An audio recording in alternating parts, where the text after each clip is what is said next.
Grabar y voy a compartir mi pantalla.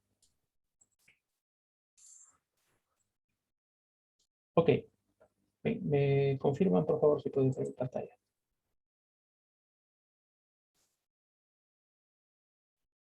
Se ve, profe. Ok, perfecto, gracias. Bien, antes de empezar, solamente para recordarles que ya tenemos listo el enunciado de la tarea 4. Si se fijaron, hay 3 semanas de plazo, pero es porque en medio tenemos la semana de receso y la idea es no tocar la semana de receso. En, en teoría, no tocarla, ustedes pueden usar la semana de receso para hacer la tarea si lo prefieren, pero la idea era darles 2 semanas de clases sin semana de receso para que puedan hacerla, ¿ya? Y lo mismo va a pasar con la pregunta, ¿de acuerdo? La pregunta que va a salir este día viernes, no la van a entregar el día lunes, porque claramente el día lunes es semana de receso, entonces la van a entregar el 11 de noviembre, me parece que es como el lunes, apenas regresamos de la semana de receso, ¿de acuerdo? Eso. Eh, eh, Montserrat, tranquila. Vamos a ver diferencias finitas para ecuaciones diferenciales ordinarias. Em, este tema, este tema es un tema que digamos, mucho background de la parte matemática, ¿sí? Tiene mucho background de la parte matemática, tiene componentes de cálculo, de análisis numérico, pero principalmente lo que nos interesa, más que irnos al detalle de lo que nosotros vamos a ver como parte matemática que es necesaria para poder entender algunas cosas, lo que nos interesa aquí es poder entender cómo estos métodos que vamos a ver, cómo estas aproximaciones que vamos a ver, pueden ser utilizadas para hacer animaciones en gráficos, ¿sí? Y principalmente animaciones de procesos físicos, ¿de acuerdo? Animaciones como, por ejemplo, eh, el clásico problema del tiro parabólico, ¿no?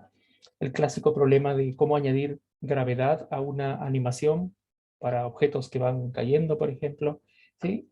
Tiene una, una razón de ser, ¿ya? Una razón de ser.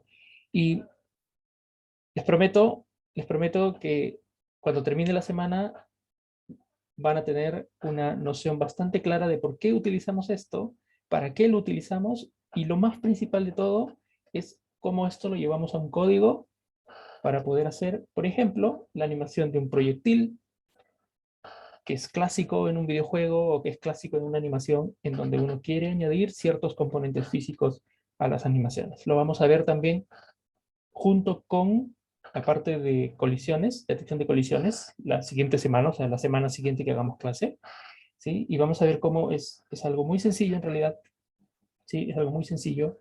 Eh, eh, y como parte del curso, digamos así, nosotros no vemos animaciones físicas muy complejas, ¿de acuerdo?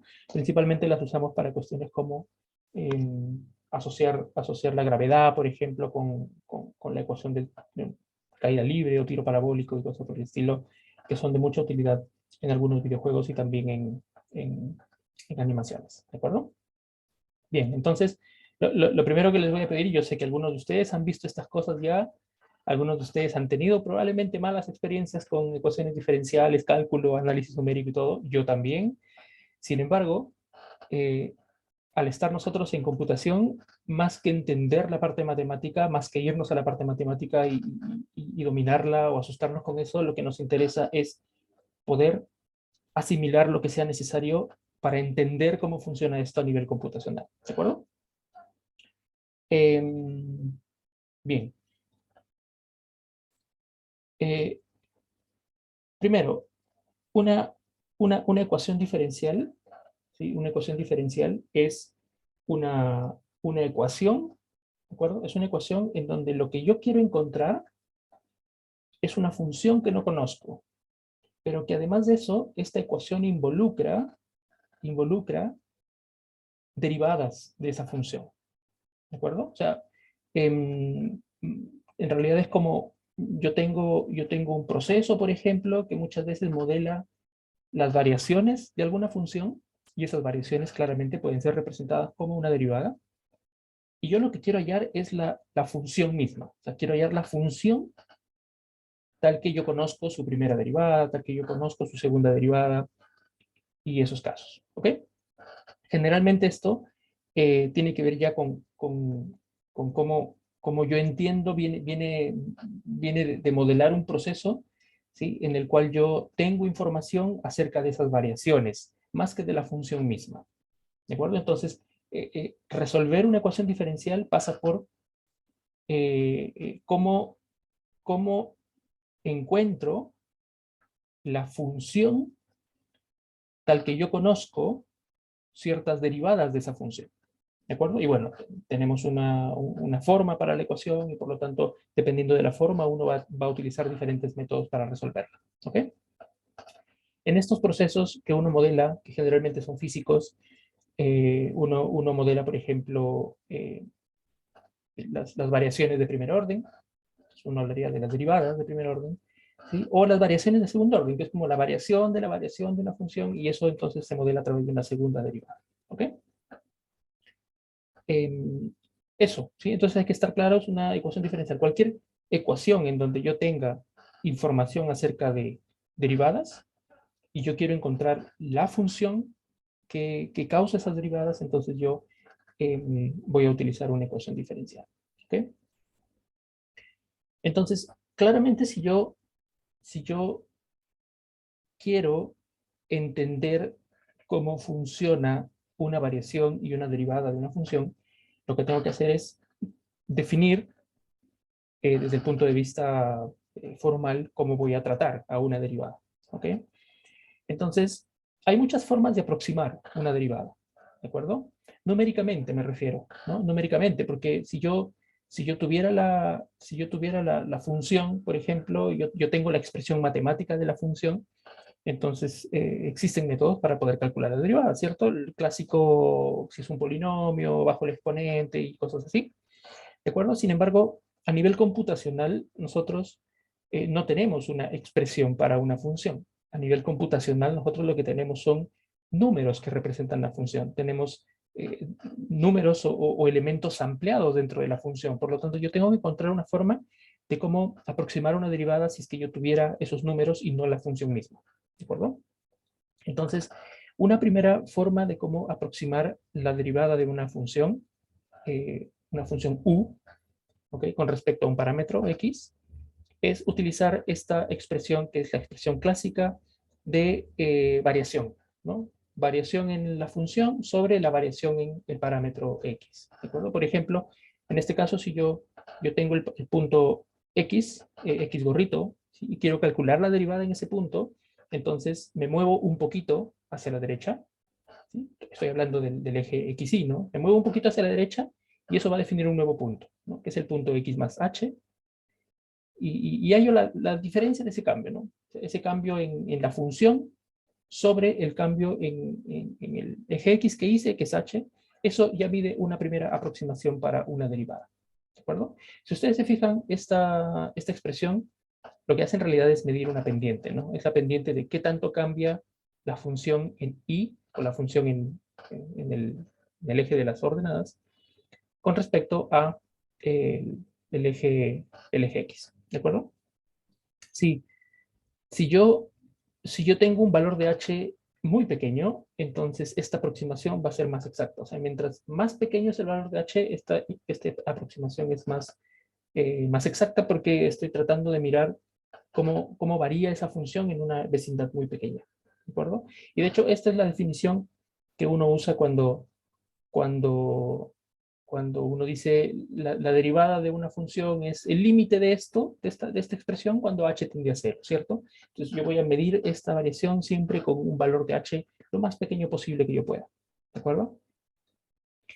Tiene su gracia esta definición. ¿Sí? Tiene su gracia porque fíjense que es una aproximación que yo puedo hacer si es que yo utilizo un parámetro h o un valor h dado, ¿no? O sea, si yo le pongo un valor de h aquí a esto, entonces yo puedo calcular una primera versión de la derivada en ese punto para la función u, ¿de acuerdo? Y por lo tanto es computable. ¿Sí? Eso es lo más interesante, es computable. ¿Sí? Si yo le doy un valor h aquí, entonces yo puedo computar este valor para la derivada de esta función, ¿de acuerdo? Pero fíjense una cosa, aquí yo estoy midiendo la pendiente de un punto que está adelante de x con respecto a x, ¿sí? Sin embargo, si yo tengo una función continua, yo puedo tener información de esa función también hacia atrás, no solamente hacia adelante de la función. Entonces también puedo aproximar esa derivada por el otro lado. O sea, dado un punto x, en lugar de medir la variación con respecto a un punto que está por delante, x más h, ahora voy a medir la variación con respecto a un punto que está por detrás, que es x menos h. ¿Sí? Y puedo tener exactamente la misma expresión, solamente que ahora, claramente el punto de adelante es el punto u de x, y el punto por detrás es el punto que está en x menos h. ¿De acuerdo? Y mido exactamente lo mismo, una variación en la función sobre el parámetro h, que es el cambio en x. ¿De acuerdo? Entonces yo puedo tener una variación por la izquierda, una variación por la derecha, en el punto x gorrito. O también lo que puedo hacer, ¿sí? O también lo que puedo hacer es tener una aproximación centrada, donde la aproximación centrada es básicamente la suma del promedio. ¿Sí? El promedio de medir la derivada por el lado izquierdo, medir la derivada por el lado derecho, entre dos. ¿De acuerdo? Y esta aproximación, que le vamos a llamar una aproximación centrada, ¿ok? Em, tiene su gracia de algún punto de vista porque nos permite encontrar, por ejemplo, algunas pendientes y derivadas de una manera más exacta. ¿Sí? Al tratarse de un promedio, fíjense que estamos tomando mejor información porque estamos tomando una aproximación por un lado, la otra aproximación por otro lado. Podría ser que el promedio de ambas sea una mejor aproximación a la derivada que solamente utilizar la aproximación por alguno de los lados de manera independiente. ¿De acuerdo?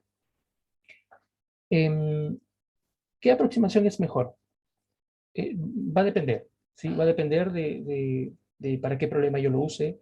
Sin embargo, en general, ¿sí? En general lo que nosotros podemos ver es que, por ejemplo, supongamos que este es el punto X gorrito, ¿sí? El punto que está aquí, ¿ok? Y yo tengo dos puntos sobre los cuales he medido variaciones, ¿no? El punto X más H, que es el punto hacia adelante, que es este, y el punto X menos H, que es el punto hacia atrás, que es este. ¿De acuerdo? Entonces, cuando yo mido, por ejemplo, la variación con respecto a x más h solamente, la variación de la derecha, en realidad lo que estamos haciendo es trazando una línea entre el valor de la función en x más h y x, que es esta línea de aquí, ¿sí? Y en donde ustedes pueden darse cuenta que es una aproximación de la pendiente que está pasando por el punto x gorrito, ¿sí? Claramente una mala aproximación, ¿sí? Pero es esta línea que está aquí, ¿de acuerdo? Si yo hago lo mismo, pero para el punto x menos h, es como trazar una línea que pasa por el punto x menos h, x, que es esta línea que está aquí, y esa sería la aproximación por la izquierda. Si yo promedio ambas pendientes, lo que tengo es la línea que pasa a través de x menos h y x más h, que es esta línea de aquí, y que podemos ver que si yo utilizo esa línea se aproxima bastante más en pendiente, en dirección a la pendiente original que pasa por este punto y que es tangente o al punto de la función en x. ¿Okay? ¿Sí? Entonces, eh, tiene su gracia que nosotros utilicemos el promedio de la aproximación por la izquierda, aproximación por la derecha, porque es una aproximación que es mejor, se parece más a la pendiente original de una función en un determinado punto. ¿De acuerdo? ¿Ok? ¿Alguna pregunta hasta ahí?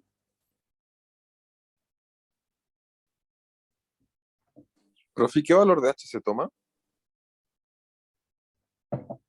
Buena pregunta. Buena pregunta, gracias.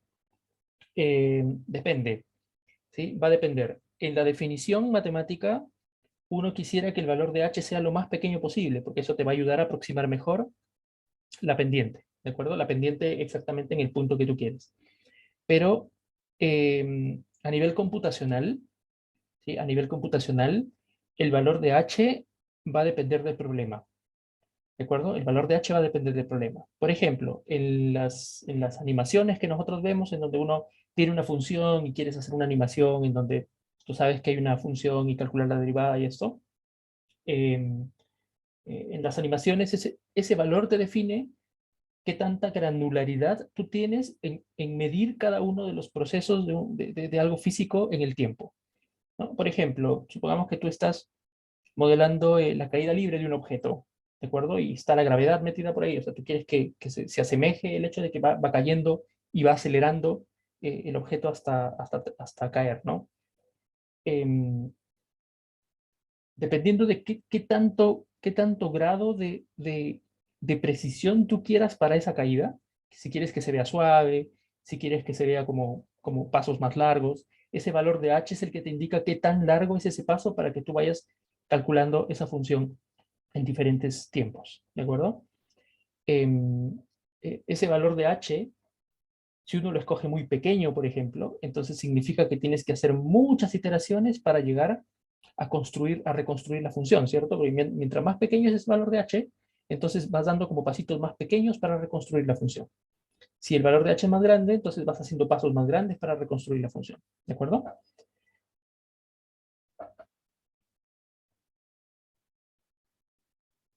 ¿Ok? ¿Alguna otra pregunta o alguna duda de repente? Por favor, pregunten todo lo que quieran, ¿ya? Pregunten, no tengan miedo, que la idea aquí es que entendamos todo esto para luego sacarle provecho en nuestro curso.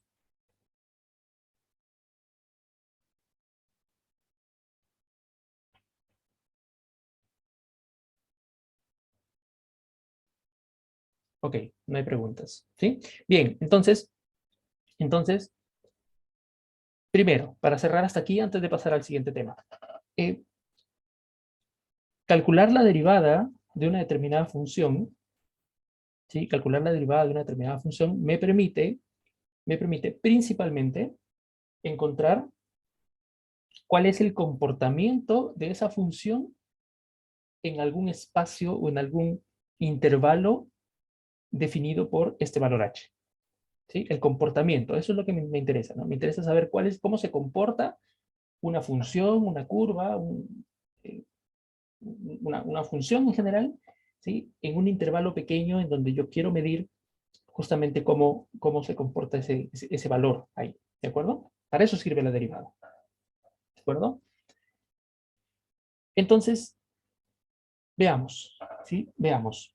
Em, nosotros, nosotros podemos hacer algo más todavía, ¿sí? Hay una forma de cómo nosotros podemos calcular o aproximar el valor de una función en un determinado punto, ¿de acuerdo? Calcular el valor de una función en un determinado punto en donde yo ese punto, digamos, lo puedo considerar como una variación del punto X en donde yo tengo información acerca de qué pasa en ese punto, ¿ok?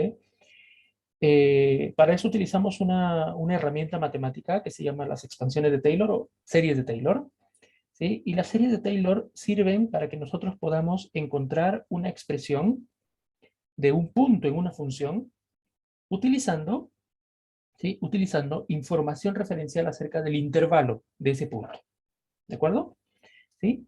En- es una expresión matemática que uno la puede encontrar, uno entra a Wikipedia y uno encuentra la expresión directamente, o sea, hay una expresión matemática que me dice cómo son los términos de la serie de Taylor. Pero básicamente la expansión de Taylor sugiere lo siguiente, que si yo quiero encontrar o calcular el valor de la función u digamos, en un valor x más h, si yo tengo información acerca de la función en el punto x, entonces yo puedo calcular de manera aproximada este valor de esta función u de x más h, ¿no? Si ustedes se fijan, es como calcular el valor de la función en el punto x que yo conozco, pero alguna variación h hacia adelante. ¿Ok? Y básicamente la serie de Taylor me dicen que esta aproximación la puedo hacer con toda esta expresión, que no es otra cosa que la función en x más parámetro h por la derivada de u, más un medio h cuadrado por la segunda derivada, más un sexto h cubo por la tercera derivada, así, y más términos. En realidad uno puede aquí encontrar la serie de Taylor para cualquier término eh, cualquier término de mayor grado, ¿de acuerdo? Y lo mismo pasa con la variación hacia atrás, la variación en x menos h, ¿de acuerdo? ¿A qué queremos llegar con esto? A lo que queremos llegar con esto es que si yo tengo una forma de cómo aproximar u de x más h. Recuerden que u de x más h era el punto que estaba como por adelante del punto x, y u de x menos h es el punto por detrás. ¿Sí? Entonces, yo quiero encontrar una forma de cómo calcular la segunda derivada de la función en función de estas variaciones de primer orden. ¿Ya? Gabriel nos dice, cuarto año y recién ahora entendí las expansiones de Taylor. De hecho, uno podría ir un poquito más allá. Yo aquí ya no quise entrar mucho más en detalle, pero hay una razón de ser de las expansiones de Taylor, ¿ya? Hay una razón de ser de las expansiones de Taylor, y es que tú quieres encontrar el valor de la función en un punto distinto de x, pero utilizando solo información de la función en el punto x. Fíjense ustedes que yo quiero encontrar, ¿sí?, el valor de la función en un punto distinto de x más h, pero utilizando solo información de la función en el punto x. La función, la primera derivada de la función en el punto x, la segunda derivada de la función en el punto x, la tercera derivada de la función en el punto x, y así infinitamente si uno quisiera. Mientras más términos uno emplee, uno hace mejor la aproximación. ¿De acuerdo? ¿Sí? Son muy útiles las expansiones de Taylor cuando uno quiere encontrar relaciones entre derivadas de diferentes grados con respecto a una función que uno quiere calcular. ¿Ya? Ya, pues eso. Si uno se va a la definición formal de esto y simplemente uno varía el término x más h por x menos h, uno encuentra estas dos expresiones. Si ustedes se fijan, todas las derivadas de orden impar, cuando uno utiliza una variación hacia atrás, x menos h, todas las derivadas de orden impar, o sea, la primera derivada, la tercera derivada, la quinta derivada, todas ellas van con signo negativo. ¿De acuerdo? Entonces, eso tiene una gracia, que si nosotros sumamos o restamos estas dos expresiones, u de x más h menos u de x menos h, muchos términos se van a eliminar, ¿cierto? Hay muchos términos que tienen el mismo valor, entonces simplemente se eliminan. ¿De acuerdo? Debiese ser la suma, ciertamente. Sí, acá hay un typo. ¿Sí? Es la suma, ¿ok? Em, sí, la suma para que se eliminen todos los términos de grado impar, ¿de acuerdo? Entonces, si yo sumo u de x más h con u de x menos h, fíjense que todos los términos de grado 1 de grado impar se van. Se va la primera derivada, se va la tercera derivada, me queda la segunda derivada y la cuarta derivada. Pero lo que vamos a hacer aquí es lo siguiente, ¿sí? Simplemente me voy a quedar con el término de la función u de x más un medio de h cuadrado, un medio de h cuadrado. La segunda derivada de x me queda simplemente h cuadrado segunda derivada de x, más todo aquello que tiene grado mayor a 4, que lo voy a representar simplemente como un O de H4. ¿De acuerdo? Y si nosotros despejamos, ¿sí? Si nosotros despejamos el valor de la segunda derivada, ¿ok? Porque ahora tenemos esta álgebra, ¿sí? Despejamos la segunda derivada, entonces encontramos una expresión. Fíjense por qué en las expansiones de Taylor nosotros todo término más allá de un determinado grado lo descartamos poniéndole O de H más 4. Fíjense que H casi siempre es una potencia que multiplica el término. Entonces, si uno va a asumir, como siempre hacemos en derivadas, que ese valor de H, mientras más pequeño, mejor. Entonces, mientras más pequeño sea H, y mientras mayor sea la potencia a la cual yo elevo ese valor de H, entonces más pequeño se va haciendo ese término. Por lo tanto, yo puedo como desestimar esa aproximación porque sé que no va a influir mucho en el término final. ¿De acuerdo? ¿Ok? Entonces,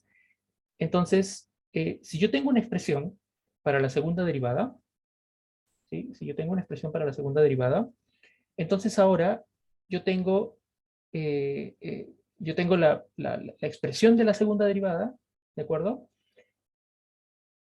Y ya tengo dos cosas importantes entonces ahora, ¿sí? Tengo la función, tengo una definición para la primera derivada, que es esa definición centrada, ¿no? Donde yo utilizo función hacia adelante, función hacia atrás, en- sobre 2. ¿sí? Y tengo la expresión para la segunda derivada basada en simplemente términos de la función, ¿sí? Fíjense ustedes que yo puedo calcular la segunda derivada de una función simplemente por tomar el término hacia atrás menos el término en la función, dos veces el término de la función más el término hacia adelante. ¿De acuerdo? ¿Sí? Entonces, podríamos llegar exactamente al mismo resultado si nosotros hubiéramos hecho una segunda diferenciación con respecto a la función de menos, que recuerden que es la variación de la función por la izquierda, y luego aplicarle la variación de la función por la derecha al resultado. ¿Ok? Llegamos exactamente al mismo resultado. ¿De acuerdo? Bien, entonces lo que tenemos ahora es lo siguiente. ¿Sí? Lo que tenemos ahora es lo siguiente. Yo tengo una expresión para la derivada de una función en términos de h, y yo tengo una expresión para la segunda derivada de la función en términos de h. ¿De acuerdo? ¿Sí? Entonces, fíjense, eh, hemos hecho simplemente derivar, lo que hemos hecho es derivar estas dos expresiones porque yo lo que quiero es justamente que la derivada y la segunda derivada de la función queden en función de h. ¿Ok? En función de h. ¿Sí? ¿Ok? Entonces, ¿qué es lo que tendría que hacer yo si ahora tengo estas expresiones que dependen de h? ¿Qué es lo que tendría que hacer yo si yo quiero aproximar justamente la derivada y la segunda derivada de esta función en diferentes puntos x? ¿Sí? Yo lo que haría entonces es comenzar a asignarle diferentes valores a h, ¿cierto? Mientras más diferentes sean esos valores de h, entonces yo estoy comenzando a moverme en la función tratando de encontrar diferentes valores de derivadas y de segundas derivadas. Entonces, básicamente lo que estamos haciendo es aproximar esas derivadas, ¿sí? Con un parámetro h, que es el parámetro que me permite saber dónde quiero aproximar la derivada que yo quiero. ¿De acuerdo? Y entonces para eso, ¿sí? Para eso lo que vamos a hacer es lo siguiente, ¿sí? Imagínense que yo tengo la recta R, que es la recta sobre el cual está el parámetro que yo estoy midiendo, ¿sí? Fíjense que yo lo que voy a tener aquí es básicamente una discretización con respecto a h, ¿no? Pequeños intervalos, ¿sí? Pequeños intervalos que dependen de h. ¿De acuerdo? Por ejemplo, en un determinado punto, yo voy a tener el valor de I por H. Y el siguiente punto es H unidades más allá, ¿sí? Que sería I más 1 de H. Y hacia atrás sería I menos 1 de H. Fíjense que este intervalo lo estoy armando siempre en función de H. ¿Ok? H es mi parámetro guía, recuerden, ¿no? Porque yo puedo ir aumentando H, ¿no? Cada H unidades o cada H unidades hacia atrás. ¿De acuerdo? Entonces, lo que estamos haciendo aquí, ¿sí? Lo que estamos haciendo aquí es tratando de construir un sampleo del dominio, ¿sí? Yo quiero samplear el dominio de manera que en cada punto sampleado de ese dominio, yo voy a ir haciendo las aproximaciones de mi función, de su derivada y de su segunda derivada. ¿De acuerdo? Por eso se llama el método diferencias finitas, porque fíjense que uno no hace el cálculo de cada elemento de la línea recta R. ¿Sí? Uno hace el cálculo en algunas posiciones de esa recta R y, y, y, y, y esos puntos en donde yo voy a hacer esos cálculos los voy a parametrizar basado en H. ¿Ok? Entonces, lo que vamos a hacer es lo siguiente. ¿Sí? Si yo tengo el iésimo punto, ¿sí? El iésimo punto X de mi aproximación, entonces ese iésimo punto yo lo voy a tratar como el valor I multiplicado por H. ¿De acuerdo? Claramente si yo tengo el I más un ésimo punto, entonces va a ser I más 1 por H. ¿Sí? Entonces siempre me voy moviendo.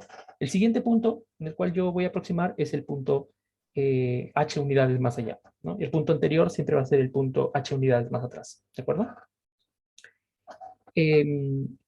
También vamos a usar notación, básicamente, ¿sí? U mayúscula I es la aproximación de la función en el punto XY, ¿sí?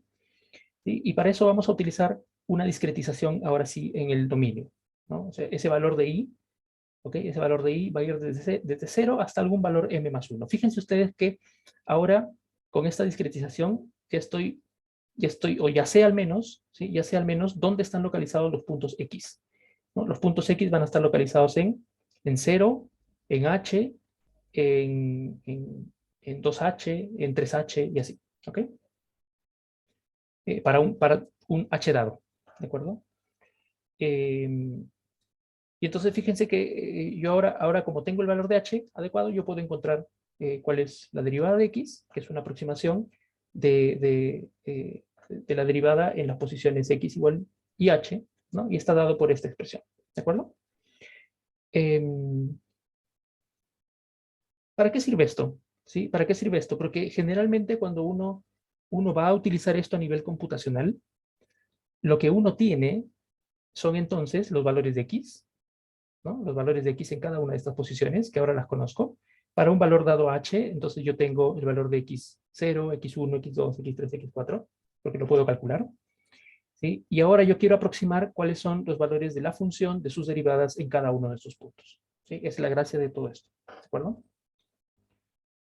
Bien, entonces vamos a ver ahora con esta nomenclatura, con esta notación, vamos a ver algunos problemas tipos que nosotros podemos resolver eh, con este método, ¿no? Las diferencias finitas, que son las aproximaciones de la derivada a la segunda derivada, y los valores que uno tiene de la función y de sus posiciones, ¿ok? Vamos a empezar con esto, que es el problema con condiciones de borde. ¿Ya? ¿A qué se refiere un problema con condiciones de borde? Un problema con condiciones de borde es un problema de este tipo. ¿Ya? Es un problema de este tipo. Fíjense ustedes, aquí lo que yo tengo es una ecuación diferencial, en donde yo lo que conozco es la segunda derivada de alguna función. ¿De acuerdo? La segunda derivada de alguna función, que yo todavía no conozco, es una función de X. O sea, yo tengo la expresión o tengo la forma de la segunda derivada de una función. Y además de eso, yo voy a definir un intervalo para ese valor de X. Ese intervalo va a ser de 0 a 1. ¿De acuerdo? ¿Por qué se le llama un problema con condiciones de borde? Es porque yo tengo información de lo que pasa en esta función U al inicio del intervalo y al final del intervalo. Por eso se llama condición de borde. Yo conozco lo que pasa al inicio, yo conozco lo que pasa al final, quiero encontrar todo lo que está en medio. ¿De acuerdo? Entonces voy a definir esas condiciones de borde. La función en un punto 0 al inicio vale alfa y la función en el punto 1 vale beta. ¿De acuerdo?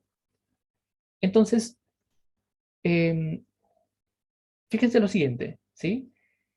Como yo quiero resolver esta ecuación diferencial, yo quiero encontrar cuánto vale U, ¿cierto?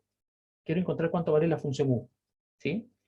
Entonces, lo que yo sé de esto, si yo utilizo mis derivaciones que hice anteriormente, lo que yo sé es que la segunda derivada del valor U sub I en diferencias finitas es igual al valor de f, de esa función que yo conozco, en el punto x sub i.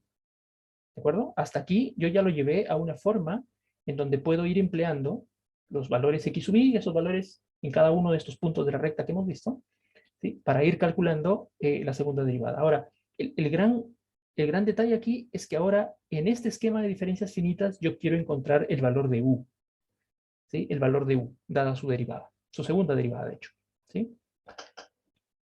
Lo importante de esto es que yo tengo una expresión para la segunda derivada basada en diferencias finitas, que lo acabamos de ver hace un momento, y que tiene esta expresión. ¿Recuerdan? 1 sobre h medios multiplicado por el valor de la función en el punto anterior, que vendría a ser i menos 1, menos 2 veces el valor de la función en el punto i, más la función en el punto x más h, que en este caso sería el punto i más 1. ¿Cierto? Y esto es igual a f en el punto xy. Recuerden ustedes que de toda esta ecuación yo lo que tengo como información es que yo sé cuánto vale x sub i. ¿Recuerdan por qué x sub i vale i multiplicado por h? ¿No? En donde h es el parámetro que yo utilizo para discretizar. Y además yo tengo la información de la función. O sea, este f yo lo conozco.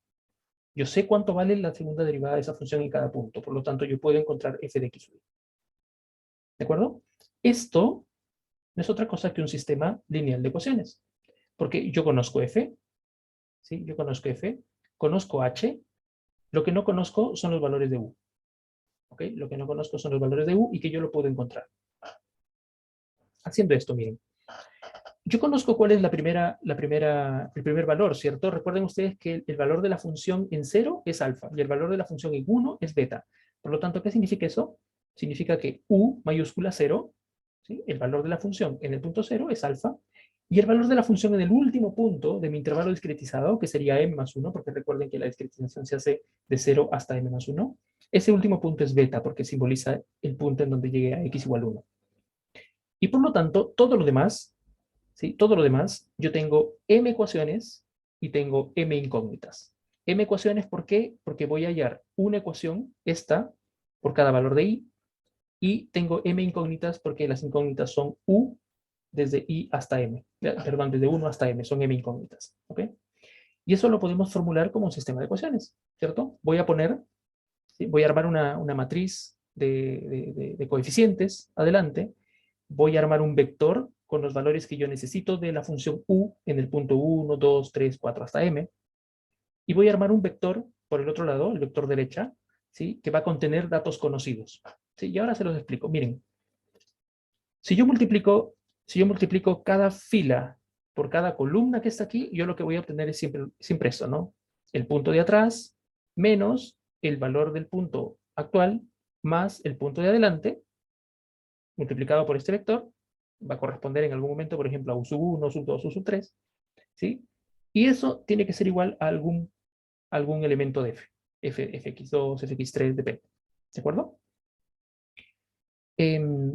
Fíjense que esto, ¿sí? Esto tiene una gracia. Todo lo que está aquí, esta matriz A, yo la conozco. ¿Sí? Esta matriz A yo la conozco, es una matriz numérica. Este vector de f's yo también lo conozco, porque recuerden que dijimos en un momento que nosotros conocíamos cuál era el valor de f en cada uno de los puntos. ¿Sí? Y aquí está el vector de incógnitas. Esto es básicamente un sistema lineal. ¿Sí? Un sistema lineal de tipo A por x igual a b, y se puede resolver utilizando métodos numéricos conocidos, ¿sí? De álgebra lineal, por ejemplo. ¿De acuerdo? Em, ya. Acá hay un detalle. El primer elemento, por ejemplo, ¿sí? El primer elemento, la diferencia que tenemos aquí arriba, la expresión, siempre utiliza un punto de atrás, el punto en i y el punto de adelante. Sin embargo, cuando yo estoy en el primer u sub 1, ¿sí? En el primer u sub 1, el valor de u sub 0 yo no lo voy a sacar, ¿sí? No lo voy a sacar a través de este sistema, sino que el valor de u sub 0 yo lo conozco, que vale alfa, ¿cierto? Vale alfa. Entonces fíjense que el valor de u sub 0 se convierte en alfa sobre h cuadrado. Y por eso está aquí, f de x menos 1 menos alfa de h cuadrado.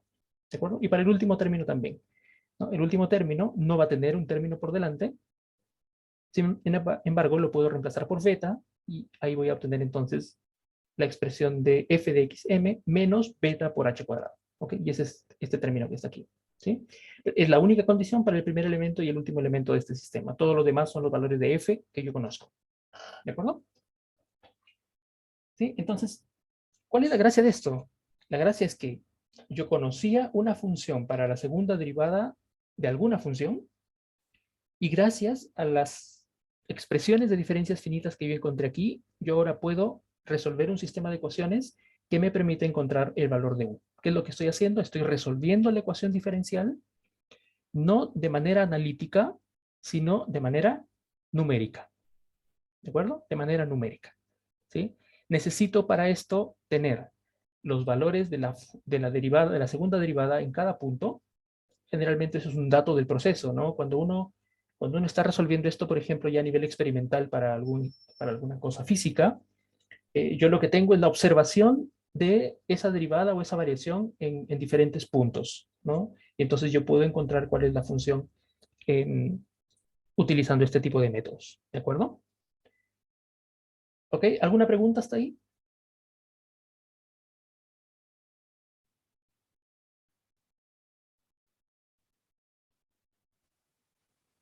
Profe, ¿Sí? el U sub 0 y U sub m más 1 eran los que eran alfa y beta, ¿no? Sí. Entonces, ¿solo aproximamos los intermedios? O sea, Aproximamos cal- exactamente desde 1 hasta m. ya. Sí. Vale. ¿Ok? Mm. Sí, y por eso fíjense que aquí en el sistema de ecuaciones uno tiene de u sub 1 a u sub n, porque ya los u sub 0, u sub m más 1 uno los conoce. ¿Ok? Ya, pues, este sistema tiene su gracia. Tiene su gracia. Es tridiagonal, no es singular, por lo tanto tiene inversa, y por lo tanto puede ser resuelto para cualquier lado derecho. ¿Qué significa? Significa que este sistema se puede resolver computacionalmente de manera eficiente utilizando cualquier método numérico de álgebra lineal. ¿Ok? Cualquier método numérico de álgebra lineal.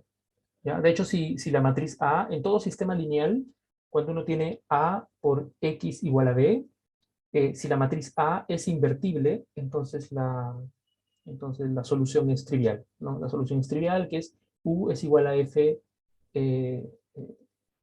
perdón, U es igual a A transpuesta por F. ¿Sí? A transpuesta, A inversa, ¿no? A inversa por F. ¿Ok? Ya, eso entonces, ¿sí? Lo que quiero que quede claro es lo siguiente, ¿ya? Lo que quiero que quede claro es lo siguiente. Fíjense, hasta aquí ya tenemos una forma más computacional que numérica, más computacional que analítica, ¿de acuerdo? Y es porque esa es la idea. La idea es que este tipo de expresiones, este tipo de ecuaciones diferenciales, ahora las resolvamos no en el ámbito del análisis matemático, sino las resolvamos en el ámbito numérico. Yo tengo datos, ¿sí? Tengo datos y con esos datos yo quiero resolver la ecuación diferencial para tratar de encontrar los valores de la función en diferentes puntos. ¿De acuerdo? Esa es la gracia de esto. ¿Ya? Esa es la gracia de esto. Y hasta aquí estamos entrando ya bastante más a la parte computacional que a la parte analítica. ¿Ya? Todo esto gracias a que hicimos una derivación discreta de función, derivada y segunda derivada. ¿Sí? ¿De acuerdo? Hasta ahí. Quisiera que hasta ahí, por favor, me digan si todo esto se está entendiendo. ¿Sí? Porque la intención aquí, más que, eh, que se asusten con esto, es que vean que existen formas de cómo llevar ese problema, que probablemente era un problema analítico, llevarlo a una forma computacional de cómo resolverlo. ¿De acuerdo? ¿Sí? ¿Alguna pregunta? ¿Se está entendiendo? ¿Sí? Quisiera que me den aquí algún feedback de repente para poder continuar. Y si no entienden, por favor, díganmelo simplemente. Hay esta parte que no entiendo porque necesitamos de repente reforzarla.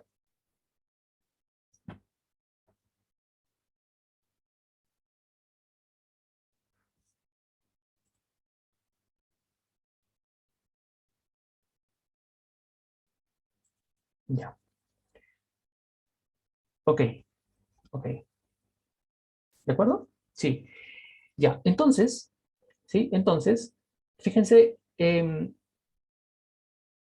acuerdo? Tenemos una forma entonces, ¿ya? Tenemos una forma de cómo resolver esto numéricamente, ¿ya? Numéricamente. Ahora, hay otro tipo de problema, ¿ya? Hay otro tipo de problema que es el problema de evolución temporal, ¿ya? El problema de evolución temporal es un poco diferente al problema de las condiciones de borde. Fíjense que estos problemas de aquí, ¿sí? Esta solución que hemos planteado aquí, sirve, pero para cuando uno tiene condiciones de borde. Tú sabes cuánto vale el valor de la función al inicio y tú sabes cuánto vale el valor de la función al final. ¿De acuerdo? Sin embargo, hay otro tipo de problema que son los problemas de evolución temporal, que es cuando el parámetro de la función es el tiempo. Entonces tú lo que sabes es que hay una función que va variando en el tiempo y tú quieres ir encontrando esos valores, pero como la función varía en el tiempo, tú no tienes el valor final de la función. ¿De acuerdo? O sea, simplemente es una variable tiempo que va avanzando va avanzando, valga la redundancia, todo el tiempo, pero no tiene un fin. ¿Ok? No tiene un fin. ¿De acuerdo? Entonces vamos a ver ese tipo de problemas. ¿En dónde aparece ese tipo de problemas? ¿Sí? Ese tipo de problemas aparecen, por ejemplo, en el tratamiento de em, caída libre y movimiento parabólico. ¿De acuerdo? Que es justamente esto que vamos a ver aquí, ¿no? Fíjense ustedes, yo tengo un problema, ¿sí? Yo tengo un problema de condición inicial, se le llama. ¿Ya? ¿Por qué de condición inicial? Porque en el movimiento parabólico, ¿sí? En el movimiento parabólico, por ejemplo, o caída libre, yo lo que tengo, o lo que conozco, es que la segunda derivada de una función con respecto al tiempo es la gravedad. Y la gravedad es un dato que yo conozco. O sea, yo sé que la gravedad es un valor constante en cualquier tiempo. ¿no? 9.8 metros sobre segundos al cuadrado, por ejemplo. ¿De acuerdo? Entonces, es una ecuación diferencial, ¿cierto? Yo sé que la segunda derivada de una función que depende del tiempo es la gravedad. Y la gravedad es una constante en algún espacio. ¿De acuerdo? Si estoy trabajando en 2 dimensiones, la gravedad será un vector de 2 dimensiones. Si estoy trabajando en 3 dimensiones, la gravedad será un vector en 3 dimensiones, en donde siempre ese vector va indicando, alguna componente de ese vector va a ser una constante, ¿no? Que me va indicando cómo o en qué dirección tiene que caer un objeto. ¿De acuerdo? Pero es constante, me refiero a que no varía en el tiempo la gravedad. ¿Sí? Nosotros conocemos del movimiento parabólico, conocemos que, por ejemplo, la primera derivada de la función f con respecto a t es esto, ¿sí? La velocidad inicial más la gravedad por el tiempo. ¿De acuerdo? Y además de eso yo también conozco el valor de ft, que es el clásico polinomio de 2 grados basado en el tiempo, ¿no? Posición inicial más velocidad inicial por tiempo más gravedad sobre 2 por tiempo al cuadrado, ¿sí? Esto de acá es la clásica ecuación del movimiento parabólico, ¿cierto? Si yo tengo gravedad, velocidad inicial y posición, yo puedo entonces, por ejemplo, calcular la posición de cualquier partícula que va siguiendo este movimiento parabólico en cualquier tiempo. ¿De acuerdo? ¿Sí? Sin embargo, esto que tenemos aquí es claramente lo que conocemos. Yo sé que esto es un movimiento parabólico, por eso es que yo sé cuánto vale la derivada y cuánto vale f.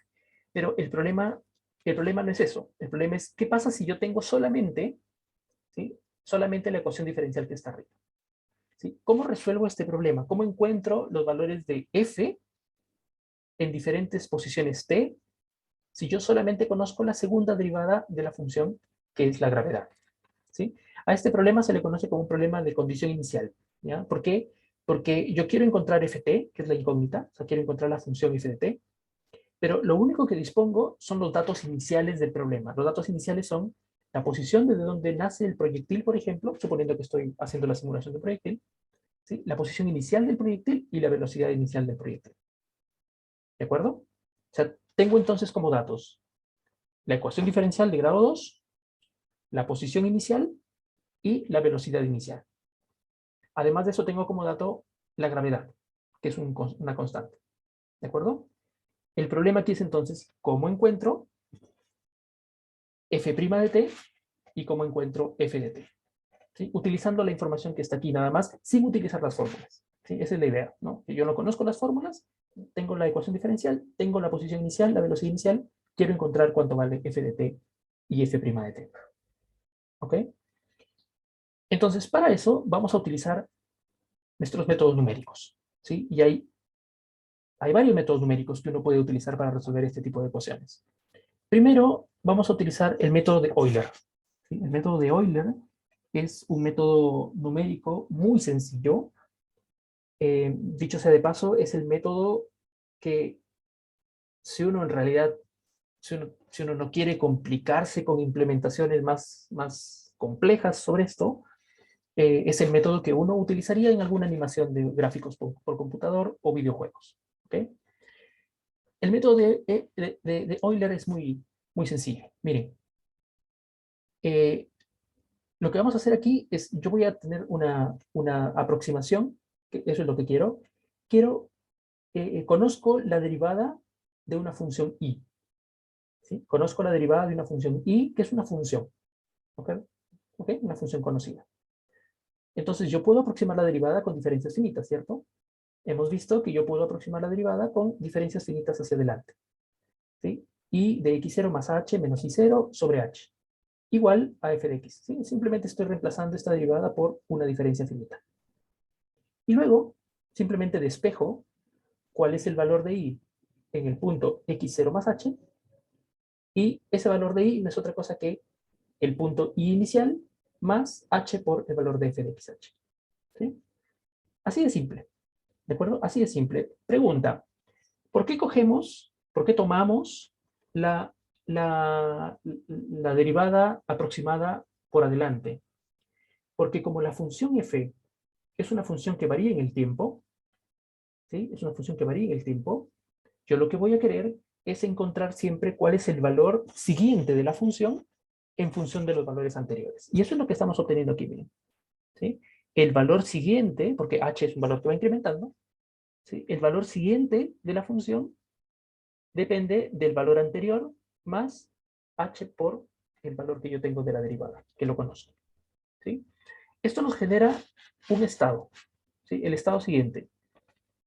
¿Cómo hago esto de manera iterativa? ¿No? Porque yo lo que quiero es ir encontrando los valores de esa función y en el tiempo. Entonces lo que hago es lo siguiente, ¿no? Aplico una variación en x, dado un valor de h, y cada vez que aplico una variación en x, ¿sí? Calculo el nuevo valor de y. ¿De acuerdo? Para ese punto x, ¿cierto? ¿De acuerdo? Entonces varío x y luego encuentro cuál es el valor de y siguiente. ¿Sí? Así de simple. ¿De acuerdo? Así de simple. Fíjense que aquí lo único que necesito, ¿por qué esto lo podría utilizar en el problema de condición inicial? Porque yo tengo posición inicial, velocidad inicial. Por lo tanto, puedo encontrar la siguiente posición y la siguiente velocidad utilizando este esquema de diferencias finitas. Y una vez que encuentro posición 1, velocidad 1, puedo encontrar posición 2, velocidad 2, posición 3, velocidad 3, simplemente aplicando este método iterativo en donde voy multiplicando el valor anterior de la función más h por lo que conocía anteriormente. ¿De acuerdo? ¿Sí? Por ejemplo, consideremos esta ecuación, ¿sí? Consideremos esta ecuación que es la ecuación del movimiento parabólico, ¿sí? En donde ahora el valor de la gravedad va negado porque la gravedad siempre es un valor que va tirando hacia abajo la velocidad inicial que era vertical, ¿sí? Si yo tengo la derivada, ¿sí? de la función y, que es p sub 0 menos gt, utilizando t como tiempo, y es la altura del proyectil, v sub 0 es la velocidad vertical inicial, g es la aceleración de la gravedad. Entonces yo puedo aplicar el método de Euler, ¿sí? Para encontrar cada una de las posiciones para diferentes tiempos. ¿De acuerdo? ¿Sí? Sin embargo, ¿sí? Sin embargo, y esta es una de las desventajas, podríamos decir, del método de Euler, es que como el método de Euler se basa en el parámetro h, que es este parámetro que está guiando en todo momento cómo varía los valores de la función. Si yo escojo un valor de h muy grande, por ejemplo, entonces las aproximaciones que yo voy haciendo van acumulando error. ¿Ya? Van acumulando error. Mientras más pequeño es h, menos error se acumula. ¿Sí? De hecho, si ustedes van a mirar un poquito más en detalle el método de Euler para este tipo de problemas, el error acumulado, ¿sí? El error acumulado depende de h. ¿De acuerdo? Depende de h. Es un término que depende de h. Entonces, de hecho, es un término que depende de 1 sobre h a alguna potencia. Entonces, mientras más grande es este valor de h, ¿sí? Más error uno va acumulando. Mientras más pequeño es este valor de h, menos error uno va acumulando. ¿Sí? Y entonces, en alguna circunstancia, uno podría pensar que esto es una mala aproximación. ¿Ya? La buena noticia les voy a decir es que cuando veamos nuestros programas en donde hagamos animaciones con esto, el método de Euler es el más simple y es el que, para efectos de una animación que no necesite una aproximación muy exacta, funciona bastante bien. ¿Okay? Funciona bastante bien. ¿Ya? ¿De acuerdo? ¿Sí? Entonces, existen otros métodos. ¿Ya? Existen otros métodos. Pero eso, hasta ahí. ¿Ya? Hasta ahí, antes de pasar a los siguientes métodos. ¿Alguna pregunta, alguna duda, alguna consulta? ¿Algo que no quedó claro? Necesito que me digan porque... Sí, ¿Profe? sí.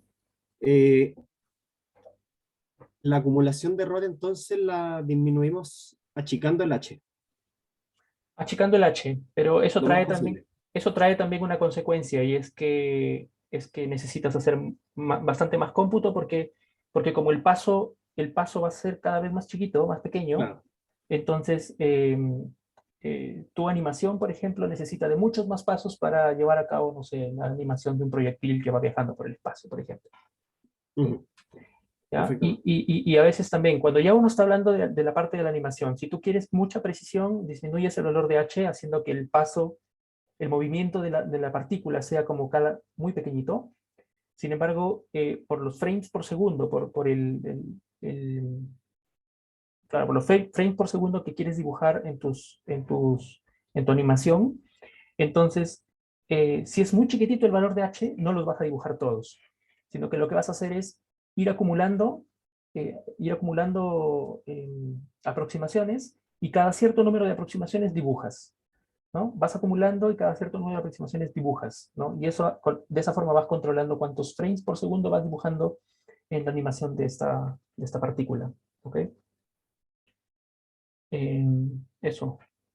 O lo otro es que si uno no quiere estar preocupándose de eso, ¿no? Simplemente pones un valor de h que haga que la animación se vea lo mejor posible y sin importar la aproximación, que es lo que generalmente se hace en la parte de los videojuegos, ¿ya? Eso. ¿Alguna otra pregunta, duda, comentario?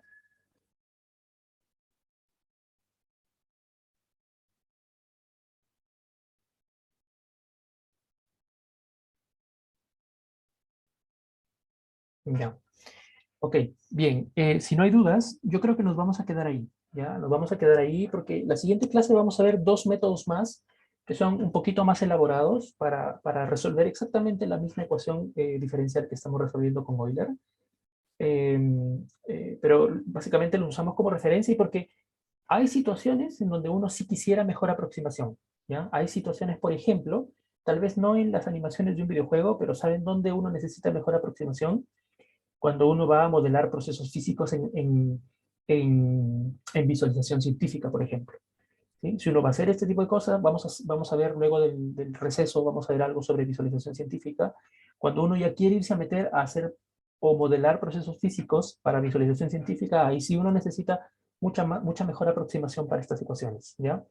Pero cuando uno quiere hacer cosas como simples, como animar el efecto de gravedad o animar algún proceso físico más simple, el método de Euler funciona perfectamente. De hecho, es lo que vamos a ver la próxima clase. El día jueves les voy a mostrar una animación en 3 dimensiones del movimiento parabólico, un proyectil que vamos a tirar por ahí, y para ver cómo se comporta bajo este método de Euler, ¿ya?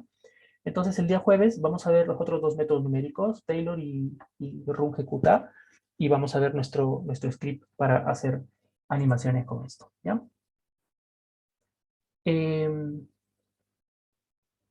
Andrés nos dice, ¿qué es lo importante que debería tratar de repasar si no entendí mucho? Lo importante, ¿sí? Lo importante va a ser el día jueves que veamos cómo implementamos esto en 2 líneas de código de Python, ¿sí? Y en donde ustedes al tiro van a cachar y van a decir, ya, perfecto. O sea, el método numérico, la integración numérica se traduce en 2 líneas de código de Python y con eso podemos hacer animaciones físicas de un objeto que va cayendo por el espacio, por ejemplo. Eso es lo que quiero que entiendan, ¿de acuerdo? Eso es lo que necesito que entiendan, de hecho, ¿sí? Y además de eso, más que entender las expresiones matemáticas, lo que tenemos que entender es qué significa y cuál es el efecto de cada una de esas cosas en nuestro programa, ¿cierto? Porque, por ejemplo aquí, fíjense que lo más importante de todo es ese valor de h, ¿no? Es ese valor de h, que cuando ustedes lo cambien en su programa, van a tener el efecto de un movimiento más largo, más pausado, más exacto, o un movimiento más ligero, o un movimiento eh, más lento, más rápido, ¿de acuerdo? ¿Sí? Eso es, la interpretación de esto a cómo cuando yo quiera obtener un resultado en la implementación, eso es lo que me interesa, ¿de acuerdo? La próxima clase vamos a traducir todo esto a código y probablemente ahí lo van a entender bastante mejor, ¿de acuerdo? Bien, eso. Entonces, el día jueves nos vemos, ¿sí? Cuídense mucho, ya está el cuestionario disponible, así que éxitos con eso. Nos vemos entonces, cuídense, gracias. Chao, chao. Gracias, profe. Chau, chau. Chao, profe, muchas Profe. gracias. Cuídense, chao, chao.